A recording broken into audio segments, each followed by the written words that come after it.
ان الحمد للہ والصلاة والسلام علی رسول اللہ۔ قرآن حکیم کلاس میں آج ہم انشاءاللہ سورۃ الانعام کی آیت نمبر 154 تا 158 کو سمجھیں گے۔ سورۃ الانعام کی گزشتہ 3 آیات 151 تا 153 میں قرآن حکیم کے ذریعے 10 تاکیدی حکم ہمیں دیے گئے۔ اب اگلی آیت میں اللہ تعالیٰ فرما رہے ہیں کہ ہم نے اپنی باتیں اور احکام و قوانین پہنچانے کے لیے جو آپ صلی اللہ علیہ وسلم کو منتخب کیا، ان پر اپنی کتاب کو نازل کیا، تو یہ پہلی مرتبہ تو نہیں ہوا، بلکہ اس سے پہلے اس کام کے لیے ہم نے موسیٰ علیہ السلام کو مقرر کیا تھا اور ان پر اپنی کتاب تورات کو نازل کیا تھا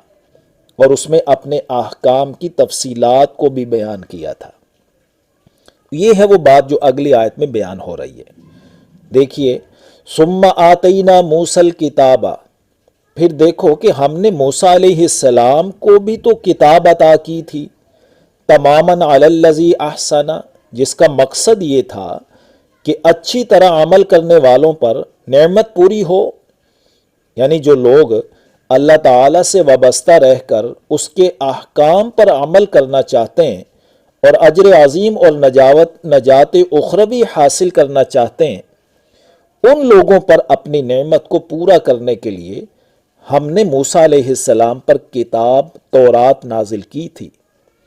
وتفصیلا لکل شیء، اور اس لیے نازل کی تھی کہ تمام احکام کی تفصیل کر دی جائے، یعنی تورات نازل کر کے تمام ضروری احکام کی تفصیلات بیان کر دی جائیں، جس کی روشنی میں لوگ عمل پیرا ہوں۔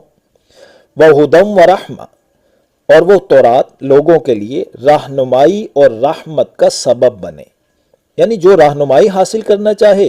ان کے لیے تورات کی شکل میں پورا انتظام کیا، اور جو لوگ اس پر ایمان لائے اور عمل پیرا ہوئے ان کے لیے تورات باعث رحمت بن جائے، اس لیے نازل کی۔ اور اس لیے بھی نازل کی کہ لعلہم بلقاء ربہم یؤمنون، تاکہ وہ اپنے رب کی ملاقات پر ایمان لائیں، یعنی ان کو یہ ایمان و یقین حاصل ہو کہ مرنے کے بعد وہ رب سے ملاقات کریں گے، زندہ کیے جائیں گے، رب کے حضور پیش ہوں گے، اور دنیاوی زندگی کا حساب کتاب، اکاؤنٹیبلٹی ہوگی، اور پھر جنت یا جہنم حاصل ہوگی۔ یاد رہے، آخرت کا یہ جو حساب کتاب ہے، یہ اللہ کی نازل کردہ کتاب کے احکام اور اس کے نبی کی بیان کردہ تشریحات کے مطابق ہی ہوگا۔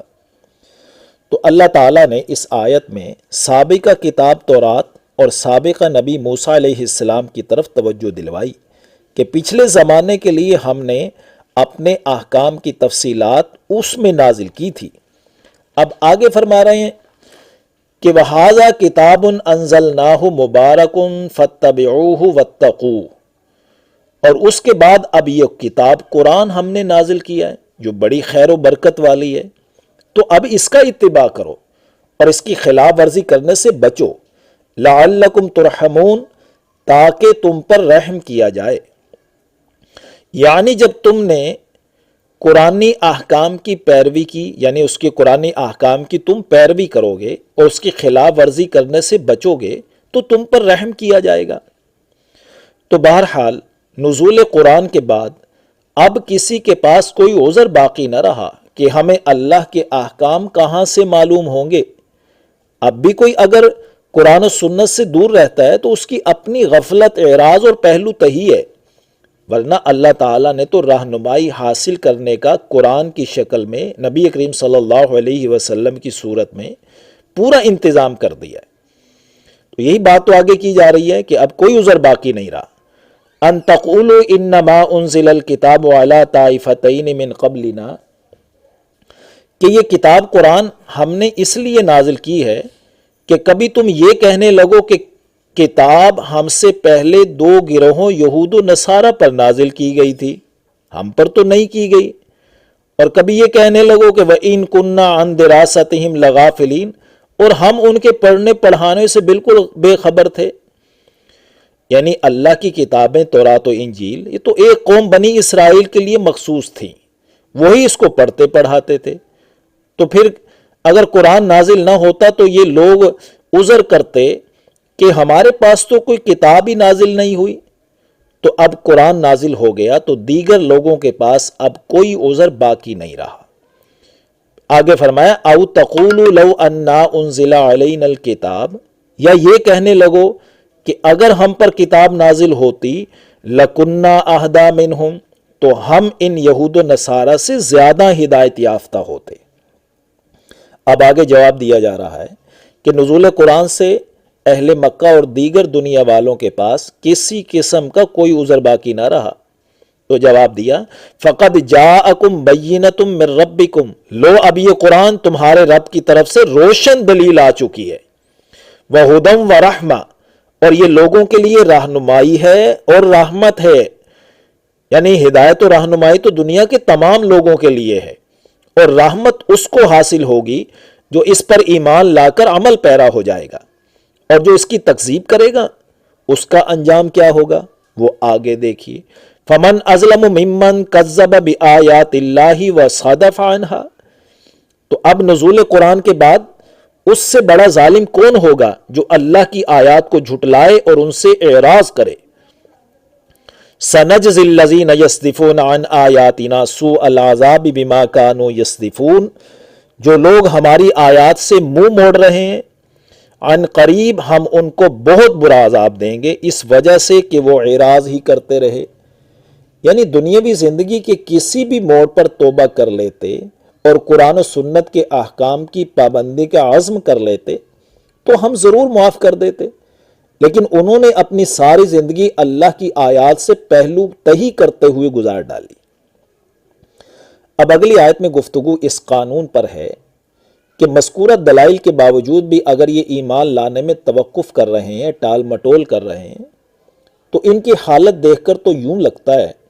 کہ یہ اس انتظار میں ہیں کہ قرآن و سنت کے بیان کردہ بڑے بڑے حقائق ہم آنکھوں سے دیکھیں گے تو ایمان لائیں گے، حالانکہ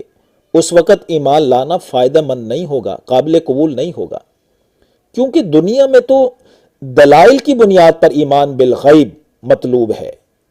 کیونکہ ایمان بالمشاہدہ سے تو ایمان کا وہ مقصد پورا نہیں ہوتا نا جس کے لیے دنیا بنائی گئی ہے۔ اب دیکھیے اگلی آیت تو اس قانون کو ذرا سمجھیے۔ هل ينظرون الا ان تأتيهم الملائکہ، کہ یہ نزول کتاب و سنت اور بذریعہ دلائل حق کے واضح ہونے کے باوجود بھی اگر یہ ایمان نہیں لاتے تو کیا یہ اسی بات کا انتظار کر رہے ہیں کہ ان کے پاس فرشتے آ جائیں عذاب کے یا موت کے، او یاتی ربک، یا آپ کا رب آ جائے، یعنی میدان محشر لگا ہو وہاں آپ کا رب آ جائے اور حساب کتاب یہ اپنی آنکھوں سے دیکھیں، او یاتی بعض آیات ربک، یا آپ کے رب کی کوئی بڑی نشانی آ جائے یعنی قیامت کی نشانیوں میں سے، تو کیا یہ ان مخصوص نشانیوں کو دیکھ کر ایمان لائیں گے؟ تو اس کا آگے جواب سنیے اور قانون کی وضاحت دیکھیے۔ یوم یاتی بعض آیات ربک، جس دن تیرے رب کی کوئی نشانی آ گئی، لا ينفع نفسا ایمانها لم تکن آمنت من قبل، تو اس دن کسی ایسے شخص کو اس کا ایمان فائدہ نہ دے گا جو پہلے ایمان نہ لایا ہو نشانیاں دیکھنے سے پہلے، یعنی دلائل کی بنیاد پر بن دیکھے پہلے تو ایمان نہیں لایا، لیکن جب یہ مخصوص نشانیوں میں سے کسی نشانی کو دیکھا تو اب کہتا ہے میں ایمان لاتا ہوں، تو اس وقت ایمان لانا مفید نہیں ہوگا، قابل قبول نہیں ہوگا، یہ قانون ہے اللہ کا۔ او کسبت فی ایمانہا خیرا، یا جس نے ایمان کے ساتھ نیک عمل کی کمائی نہ کی ہو، یعنی مقصود نشانیاں دیکھ کر کوئی توبہ کر کے اعمال خیر شروع کرنا چاہے اور اس سے پہلے اس نے اعمال خیر نہ کیا ہو تو اس وقت توبہ بھی قابل قبول نہ ہوگی۔ تو لہٰذا بہتر فیصلہ یہی ہے کہ آج دلائل کی بنیاد پر ایمان بالغیب قبول کر کے عمل پیرا ہو جاؤ، لیکن اگر یہ پھر بھی تسلیم نہیں کرتے تو قُلِ انتظروا انا منتظرون، کہہ دیجئے تم کرو انتظار نشانیوں کا، ہم بھی انتظار کرنے والے ہیں، پھر دیکھیں گے کس کا انجام بہتر ہوتا ہے۔ تو اللہ سے دعا ہے کہ وہ ذات عالیہ ہمیں اپنے نازل کردہ دلائل و حقائق اور احکام و قوانین پر ایمان بالغیب نصیب فرمائے، آمین یا رب العالمین۔